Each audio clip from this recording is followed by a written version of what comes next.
लागला आणि काल 3 वाजता लागला आणि सगळ्यात आनंदाची गोष्ट म्हणजे त्याच माझ्या मित्राचा निशांत देशमुखचा 2:30 वाजता फोन आला आणि त्यावेळी मी बकरी कातरत होतो आमच्या चुलत्यांची बकरी कातरायला चालू होती आणि मी खानात होतो आणि मग त्यावेळी मला मित्रांनी सांगितलं अरे भाई 550 551 रँक आला तुझा.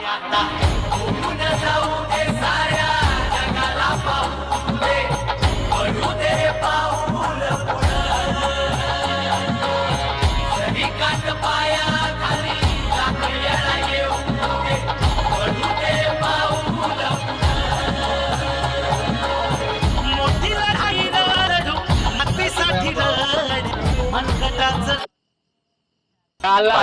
3 वाजता रिझल्ट लागला आणि सगळ्यात आनंदाची गोष्ट म्हणजे त्याच माझ्या मित्राचा निशांत देशमुखचा 2:30 वाजता फोन आला त्यावेळी मी मित्र होतो आमच्या चुलत्यांची बकरी कातरायला चालू होती आणि मी खानात होतो.